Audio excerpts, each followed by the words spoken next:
though I think I have, I've changed my mind a little bit about what kinds of frameworks are going to be most useful in modeling this. But here we are.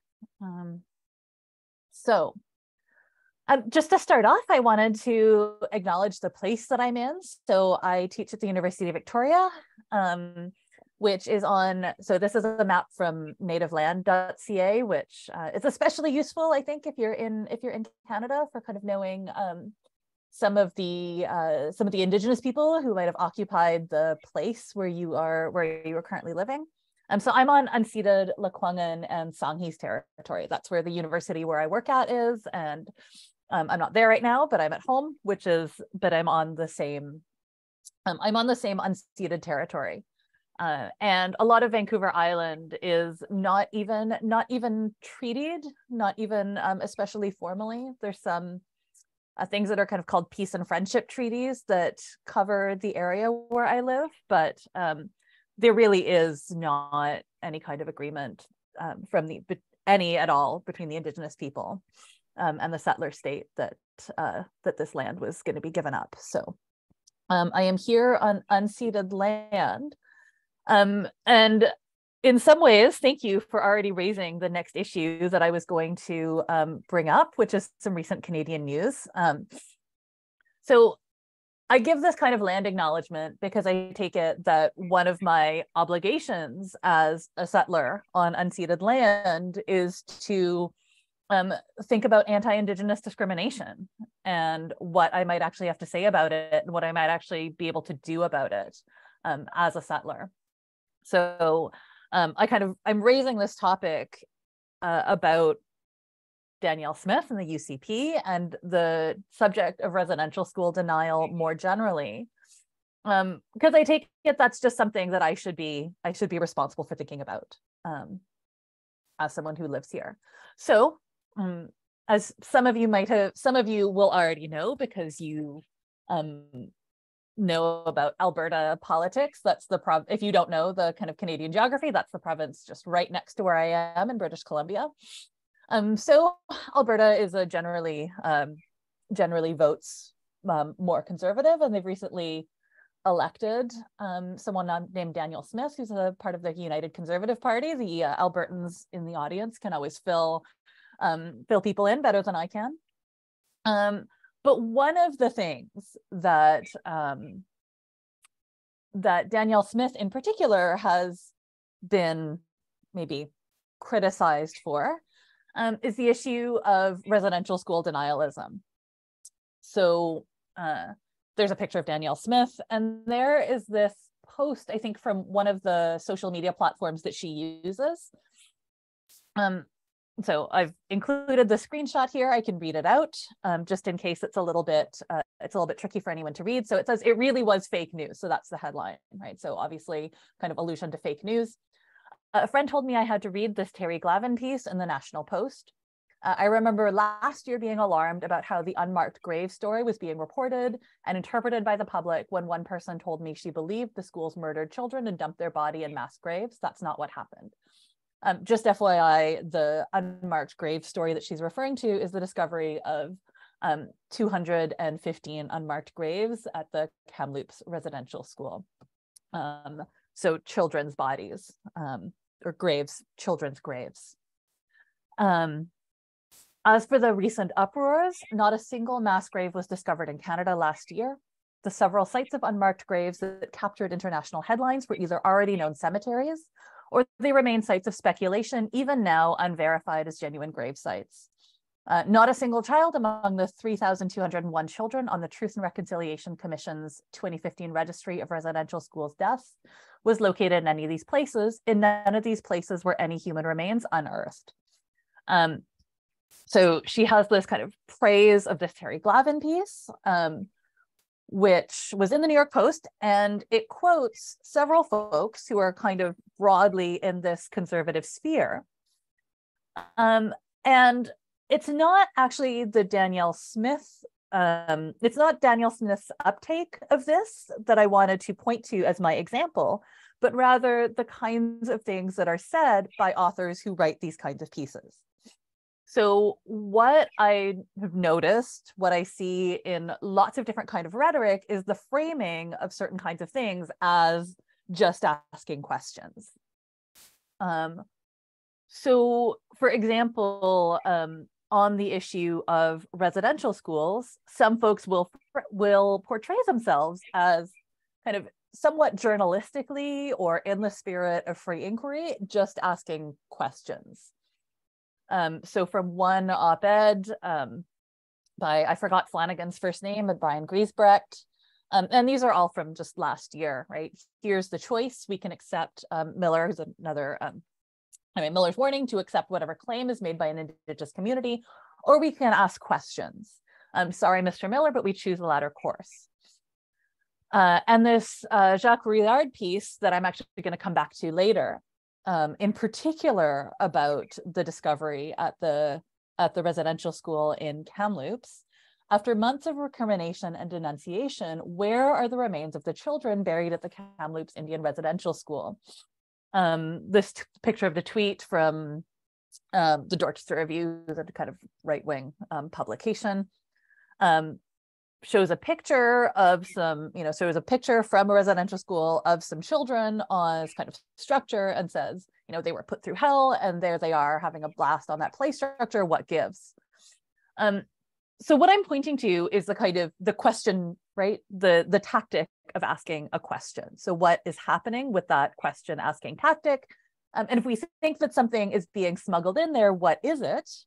And then if we don't want it to be smuggled in there, what can we do about it? So these are the kind of this is the kind of constellation of questions that I'm concerned with, or the constellation of tactics. Most of my examples are things that the right, the kind of right-wing politicians are doing, broadly speaking. I don't think that this is necessarily confined to right-wing politics, but since those are the examples that get me the most upset, those are the ones that I draw on. So, I'm sure, I don't think these are necessarily part of a particular kind of political spectrum, but I notice them a lot about issues that matter to me. So, I think I actually am seeing it, I think, more prevalent in issues about trans inclusion. So this kind of, it's almost gotten to be the point of like, it's almost a joke at this point where if you will say something about, even if it has nothing to do with trans rights, this was like some tweet by Nancy Pelosi after the Dobbs decision that overturned Roe versus Wade, so abortion rights in the states. This question gets asked by some other US politician, but what is a woman? Can men get pregnant? So kind of pushing on this issue of trans rights and trans inclusion in order to, I don't know, maybe it's not always clear what folks are trying to do with this, but maybe the purpose is to say that something about, we can't even argue for reproductive autonomy if we can't even define what men and women are in some kind of perfect, unexceptional, unambiguous way, right? And then Matt Walsh, this right-wing commentator, has come up with this documentary called "What is a Woman?" And I refuse to watch more than clips of it. But the framing of it is one that, at least on a kind of surface level, portrays itself as argumentatively virtuous, right? Because he really just he tries to portray himself as just trying to ask people questions, just trying to get an answer to this question of what a woman is, goes around asking different kinds of people, what is a woman? But naturally, anyone who gives a trans-inclusive definition of this or anything more complicated, like more biologically complicated, sort of framed as someone who is like framed with some kind of incredulity. But this question, well, what is a woman? Can you define what a woman is has kind of become a right-wing tactic in order to do something, right? In debates around trans inclusion or even just bodily autonomy more generally. Okay, so these are some of the examples. Hopefully this kind of sets a picture of the kind of thing that I'm interested in talking about. So as Katerina mentioned, there are some kind of philosophical tensions here, right? And not, I think, just in argumentation theory. I think in epistemology, there is also a general philosophical tendency to see open-mindedness as epistemically virtuous. Although, so Jeremy Fantel has this book called The Limitations of the Open Mind, which I think is really helpful in raising some of these cautions. But here's one way that I like to put pressure on this idea. So as with all virtues, right, there's going to be limits as to our human ability to exemplify them, right? This is the case with all the virtues that we can find. So what are some of the things that might limit our open-mindedness? Well, one, we're finite beings. Maybe your executive function is doing better than mine, but there's only so many questions I feel like I have the capacity to consider. Even in terms of just the questions that I feel like giving talks or writing papers about, there's really only so many of them that I have the capacity to look into. So first of all, I just don't have the ability to answer every single question that I come across, right? I have a finite number of cognitive and material resources for attending to them. Maybe I genuinely, even if I genuinely think that a question is worth attending to, my dogs still need to be fed and walked. So I will only have so much time for it. So that just means that practically speaking, so as soon as we leave a kind of idealized realm and come into the question of how we apply argumentation theory, or ask these ethical questions in the world, at some point we're going to have to decide which questions we're actually going to entertain.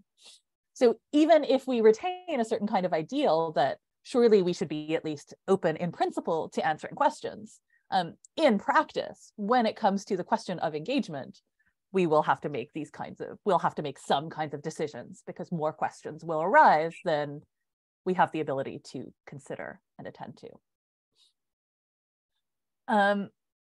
Okay, so one way that I was thinking about this, right? So so if we're going to make some of these decisions, one of the philosophical tools that I thought was helpful for us in figuring out how we might attend to questions, or what if we think that something is illegitimate in some of these questions, what we think might be going on here. So I'm trying to borrow this idea of scorekeeping and conversational score from David Lewis. So in Lewis's paper, Scorekeeping in a Language Game, he comes up with this he has this analogy between conversational score and baseball score, where the score of a game, like a baseball game, isn't just the literal score of how many runs each team has scored, but it's something like the state of the game at any given time, like how many innings there are, who's at bat. So you think of it as this overall picture of the state of a game.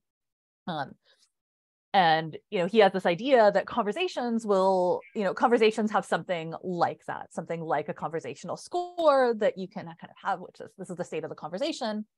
And more specifically, what counts as correct play, right? So there's any kind of game or sport, there's going to be certain kinds of rules that are based on the current state of the game that will tell you what counts as a correct move or correct play. And something like that will also be the case in a conversation as soon as you think about the pragmatics of it, right? So if you think about the pragmatics of a conversation, you can absolutely say things that are strange or inappropriate, right? That just somehow seem like an off thing to say. But one of the things that Lewis says is a disanalogy between games like baseball and conversational score is that oftentimes in conversation, conversational scores will evolve in order to accommodate what happened. So in order to make what happened count as correct play, we'll sometimes make certain kinds of accommodations. So for example, if I'm having a conversation with somebody that I don't know very well, and I say, so they don't really know anything about my personal life, but I say, oh, my partner's at the grocery store, hang on, I just have to go text them. if they don't challenge this, right, if they don't say something like, oh, I didn't know you had a partner, you look like the kind of person who would live a lonely life, then like, then it just gets added to the conversational score. It's just correct play that like, okay, so now they get to presume that I have a partner, and then I can refer to that person. And so that ends up being accommodated, right? So this is a kind of typical way that something, if you don't challenge it, will get counted as correct play. And so one of the claims that I want to make using Lewis here is that good faith attempts to answer questions will treat them in some sense as correct play, even if they shouldn't necessarily be treated in that kind of way. So this is one reason to worry, I think, about addressing certain kinds of questions that we might think are inappropriate, or that we might think are performing a kind of political function that we might not want to accommodate, is that if we attempt in good faith to say, oh, you've asked a question, here's my answer to that question, then this will in some way validate that asking that question is something appropriate to do, right? And you might also think about this in terms of, if you've taught a class where all your students were really anxious about their grades, and you really wanted them to, you really just wanted them to care about the material, but they're just really stressed out about their grade. And so, okay, any questions? And, they erupt with questions like, well, what's the word count on our final paper? What bibliography style do we need to use? Are we going to be docked points if we go over? And, I think lots of you, if you're like, no, these aren't the questions I wanted you to care about. So you might answer some of them, right? A couple of them, but at some point you might think, no, you're all asking the wrong questions. Like something is wrong with your orientation here. And you might say, I want you to be talking about something different. So, this can happen in kind of ordinary contexts as well, where you might think, look, this is not an important question for you to be asking. Right? So don't ask me detailed questions about how you need to do your bibliography, when really I want to know, I just want to make sure that you understand like what an illocution is or something like that. Right? So this is a kind of case where you might think, oh, I don't want to answer all of these questions in good faith. Okay, so using this kind of framework of presupposition, here are some of the ethical issues that might arise in treating certain kinds of things as correct play, or in accommodating certain kinds of things. Right. So one maybe more straightforward case is with something like a complex question fallacy. Right. So answering a question that's committing the fallacy of complex question will generally accommodate some kind of false presupposition. Right. The classic, when did you stop smoking? If you try to answer that in good faith, then you accommodate this kind of presupposition that either you were a smoker in the first place, or if you are a smoker, that you have in fact stopped, right? And so lots of times this is one of the things we point to. Other work, so Ishani Mitra's work on hate speech argues that the accommodation, so if people don't challenge even just ordinary non-authoritative speakers, if they perform hate speech, like someone's yelling racial slurs on the bus, if left unchallenged in plenty of circumstances, that hate speech might actually accomplish that subordinating task that it's intended to perform, if folks accommodate it, if folks just treat it as a kind of ordinary thing that people say. Now, that's not an uncontroversial view, but that at least points to some of the potentially ethical issues when it comes to accommodation. So I think that some of the cases that I'm interested in of asking questions that I think are ethically problematic, I think some of them can probably be accommodated under this kind of framework. I think some of them are less straightforward though. And so this is partly why I've tried to go beyond the kind of presupposition and common ground sort of framework. But let's look at this, right? So I'm, trying to work through this using examples. So back to Rouillard. So this Jacques Rouillard piece, so he's this emeritus history professor who often writes these kind of National Post things on,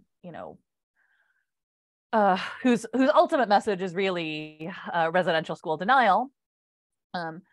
But this is one of his pieces, and I just found it really, really notable that it's almost entirely phrased in terms of questions. Like, this is the last paragraph in his piece, and it's just questions. So, with the cemetery so close by, is it really credible that the remains of 200 children were buried clandestinely in a mass grave on the reserve itself without any reaction from the band council until last summer? Chief Casimir states that the presence of children's remains had been known in the community for a long time. Aboriginal families are certainly as concerned about the fate of their children as any other community. Why did they say nothing? Moreover, how can one think that entire groups of religious men and women dedicated to high moral standards could conspire to commit such sordid crimes without dissent and not even a single whistleblower? So there's a lot going on here. Let's talk about at least some of it. Okay. So the presupposition framework, I still think, is helpful here, because I think that answering his questions as written might mean accommodating, some unwanted propositions. So first, the idea that these burials were clandestine and kept secret and that people didn't know about them, when in fact, this is, I think, generally thought to be false. Plenty of people knew about them. Same with the second one, right? Like, Indigenous families absolutely did speak up about their missing children. Residential school staff as people of high moral standards, that's a little bit tricky, but it's, again, I think also relatively well known that they actually did commit lots of atrocities. Like, they absolutely did commit lots of acts of abuse. So whether or not that was against their standards, whether or not they were not living up to their own standards, that, these are some presuppositions that we might not want to accommodate. But I think the presupposition approach only takes us so far, because I think there might be something else we might want to say here, which is something's going on here if we treat this issue as not yet settled, right? Because I think that part of what's going on with the very framing of this kind of piece is that it treats the issue of residential schools, the abuse that happened in them, as not yet settled, instead of something that's already been incredibly well documented by investigative bodies like the Truth and Reconciliation Commission. So where we have something like this piece focusing on particular details of accounts, that kind of treats a certain matter as somehow still open for question, instead of something that in fact we have lots and lots of evidence about as a general phenomenon. So this is part of what makes me want to push a little bit further.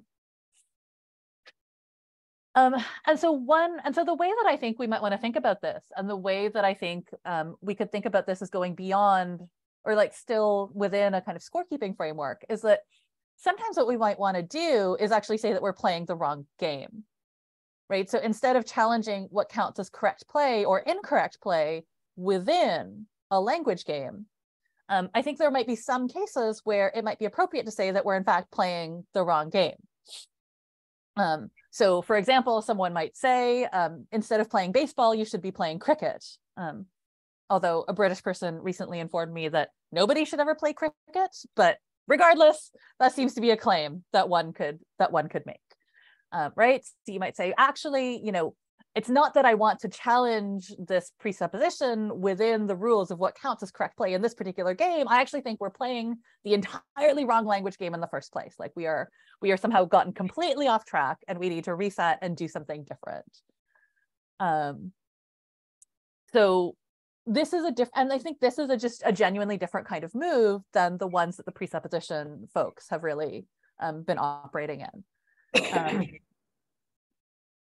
So, similarly, I think a lot of literature, and I'm not going to generalize and say everything, but I think there is a way that a lot of literature on argumentation and disagreement in argumentation, even literature on deep disagreement, I think will often start with the topic of disagreement already set, right? Where in many cases, we're kind of framing ourselves as disagreeing about something, where there is an issue that we are disagreeing about.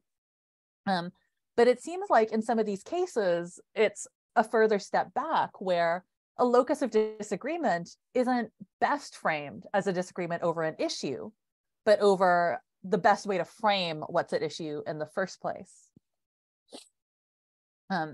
So I take it that something helpful here might actually be from the philosophy of science. So this is another thing in my background, this kind of history of analytic philosophy and like scientific philosophy.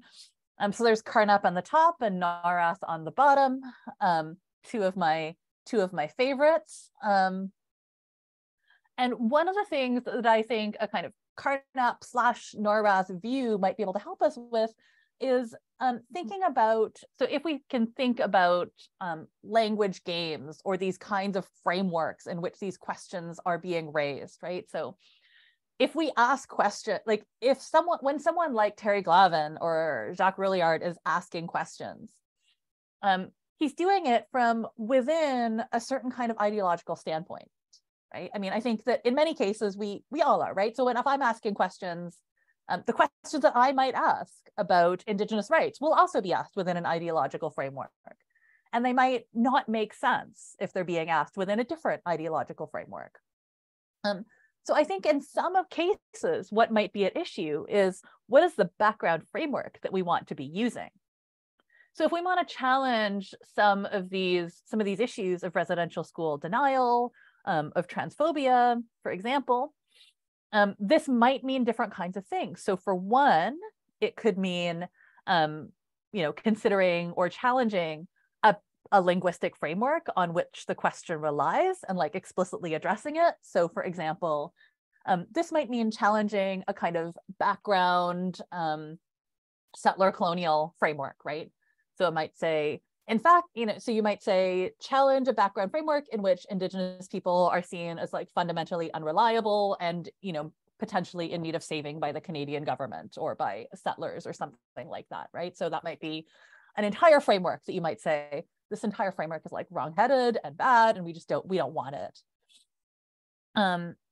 You might consider different kinds of what Narath is called auxiliary motives. So these are extra scientific motives. So not necessarily, so scientific motives about which framework or motives about which scientific framework to adopt that aren't necessarily determined by those frameworks themselves, right? So we can consider auxiliary motives that might lead us to adopt one framework over another. So what are the motivations that we might have for adopting one way of speaking, one mode of asking questions, right? And again, you might even just think back to the kind of the regular classroom example. If you're bothered by your students asking you endless questions about word counts and the formatting of their final papers, it might be that what's going on is that you think they're operating within a certain kind of framework where the main concern is kind of technical aspects of not getting marks deducted on their paper instead of the framework that you might prefer them to be using, which is the one where they're just engaging with the material and like their central concern is their understanding of the philosophical material in the first place. So this might be something that you could think of in terms of auxiliary motives, like what are the motivations that would lead you to adopt one framework over another. And so this is, I will always talk more about Carnap and Narath, and I am happy to do so later on. But one maybe advantage of a Norathian picture instead of a Carnapian one is that on a Narath style picture, the frameworks can be a little bit messier and less complete, which I think is often the case for our kind of ideological frameworks, is that they're often messy, bound up with ordinary language concepts, and basically incomplete. So this might be a more helpful picture for some of them. Okay, I want to leave lots of time for questions, so I'll just keep going. So I'm going to finish with just a couple of examples then. So to come back to two of my central examples, three examples. So one, if we have this issue of residential school denialism, so here's one potential suggestion. So thinking about this in terms of shifting frameworks instead of not accommodating presuppositions, you might say, look, what questions should we ask instead of looking for the precise locations of bodies for the specific kinds of purposes that these folks want them to. So maybe what would have to happen as a response to a question like this is something like, no, in fact, what we should be thinking about is what is settler or state responsibility in these kinds of cases, right? So what kinds of compensation needs to be given to residential school survivors and their descendants? What do we do about these? What do we do about these issues of land sovereignty, especially in the cases of, untreated territory? So this is one way of trying to argue that these are in fact the wrong kinds of questions to ask, which is that they're being asked within the wrong kind of framework, right? They're being asked within a certain kind of settler colonial framework that we may not necessarily want to endorse. And this is, and maybe actually one thing to note here is just as a reminder that this is about the pragmatics of asking questions, not necessarily the semantics. So there can be perfectly legitimate reasons to ask the question, where exactly are the children? Like where specifically are they, right? For instance, if this is being asked to say, return them to their families. So it's not necessarily about the kind of the sentence, the question at the sentence level. It is about the question in terms of its pragmatic function. So this is one way to frame it. I think actually this kind of reframing, I actually think is something that police and prison abolitionists often do really well. So someone like Mariam Kaba, who writes a lot on these kinds of subjects, on police and prison abolition. So she's got an essay where she says, so some people may ask, does this mean that I can never call the cops if my life is in serious danger? Abolition does not center that question. Instead, abolition challenges us to ask, why do we have no other well-resourced options? And pushes us to creatively consider how we can grow, build, and try other avenues to reduce harm. So whatever your position on something like police and prison abolition, you can at least see the argumentative move that she's doing here, which is to say, we currently have a system that is centered around certain kinds of questions, right? So certain kinds of questions like, when do I call the police? What do we do about the most dangerous people, the people who do the most harm? And she's explicitly saying, in fact, an abolitionist framework is one where the central questions are different questions. So the most important questions that we have to ask for designing our systems are actually just completely different ones than the ones that we ask right now. And so I think that's just a really great example of the kind of move that I'm suggesting in attempting to challenge some of these kinds of frameworks. Now, to go to the last example, so the more kind of transphobic questions that I think will sometimes get asked. Also, I just think that's a really nice picture of Martha P. Johnson and Sylvia Rivera. Happy Pride Month. So I think in the cases of what is a woman, I actually think it's really helpful for especially philosophers to think of what kind of questions we should ask instead of only looking for precise definitions of gendered terms. So I think actually this is the kind of easy thing for philosophers to do, is to say, oh, good, definitions, we're good at definitions. Let's write some papers on the metaphysics of gender, and we'll really work on this question of like exactly how to define gendered terms, which is something that like lots of feminist philosophers have done. There's interesting things on the metaphysics of gender, but I think that as philosophers, we're especially susceptible to this kind of trap where we say, oh, this is the kind of question that I even have the right kind of methodology to answer. But if we step back and think, wait, on what kind of framework does that question, like who counts as a woman, what is the definition of the word woman, on what kind of framework is that the most salient question? Is that the most important question, right? Because look, there's only so many papers that any of us are going to be able to write. So, I mean, it's actually, and when I really try to take seriously that kind of question, like what's required for what is a woman to be the most important question in my framework, I have a hard time. Because I actually think that when it comes down to it, and this is at least my politics, right? But it's mostly a challenge to say, what happens if you make this essential question? Because I think, well, maybe some better questions would be, how do we promote everyone's bodily autonomy and ability to live as they so choose, right? So that seems to be a helpful question.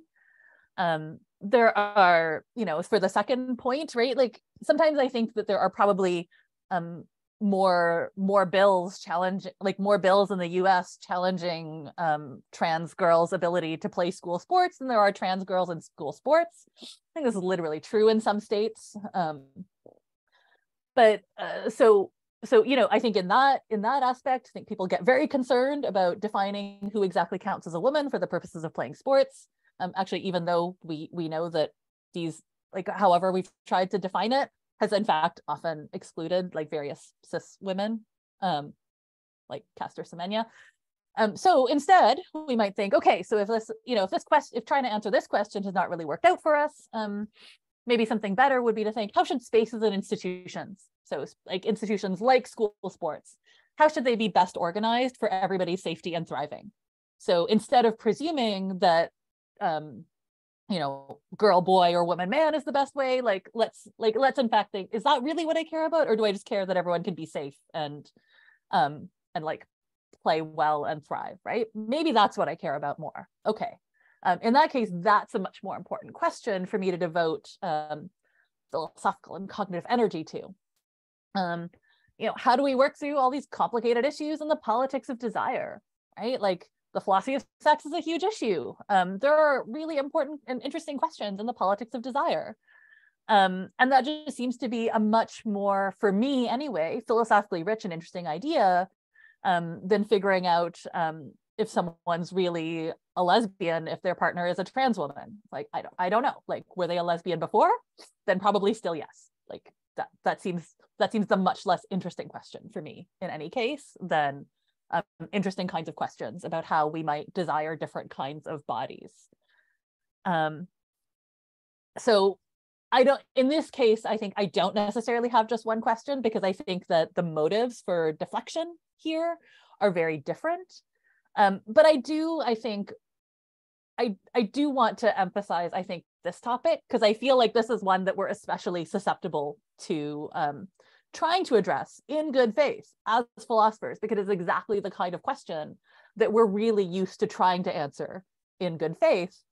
And one of the things that stresses me out about it is that I think in some sense then we validate this as being the question that we should, or like an important question to devote philosophical energy to, and maybe at the expense of certain other kinds of questions, given that we all only have so much time to answer questions in our lives.